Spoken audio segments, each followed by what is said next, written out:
Thank you, Mr. Chairman. I'm often asked, what's happened to the committee? Nothing. We just disagree on occasion.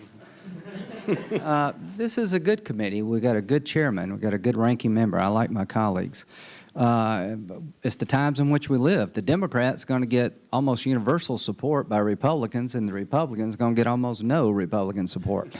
And how is that? Well, John Kerry is a good friend, so is Chuck Hagel. I find myself disagreeing with Senator Kerry on occasion, but I think he's in the mainstream of thinking. I think he'll do a good job for the country.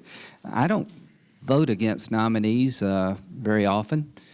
Senator Obama, if we use his standard, I think we'd all be pretty good shape over here to vote just a lot. No, but we're not. At the end of the day, it's just not the one vote about the Iranian Revolutionary Guard. It's a series of votes and statements that paint a unusually disturbing picture. There's the left lane in politics, the right lane, and the middle lane, and when it comes to some of the Iranian-Israeli issues, there's the Chuck Hagel lane.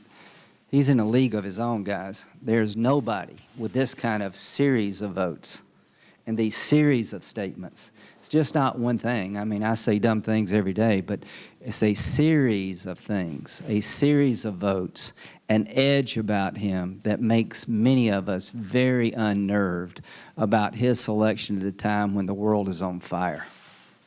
Syria is a contagion. It's going to take the king of Jordan down. And if these press reports are true about our policy in Afghanistan, where we're going to have 8,000 troops left behind, 41% below the commander's recommendation, and we're telling the enemy we'll be down to 1,000 by 2017, Afghanistan will fall apart in 18 months.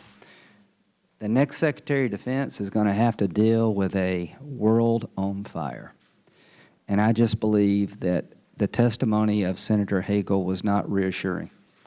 I don't think he did come across clear and convincing that he understood our policies toward Iran.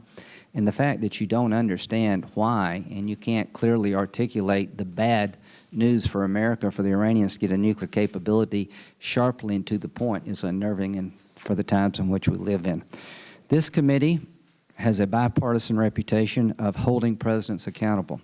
I join with the chairman and Senator McCain and many others to look into the abuses of the Bush administration when it came to interrogation techniques. I hope my colleagues on the other side will hold the Obama administration accountable for what I think was a complete breakdown of leadership when it comes to Benghazi. We just can't investigate Republicans. We're going to have to hold both parties accountable and both presidents accountable, regardless of party.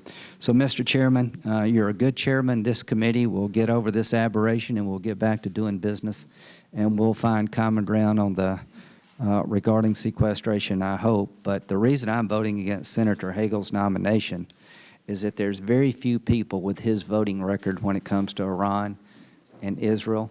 There are very few people who have been this wrong about so many different things. And I cannot in good conscience support this nomination because I think it's sending the worst possible signal to our friends and our enemies alike. Thank you.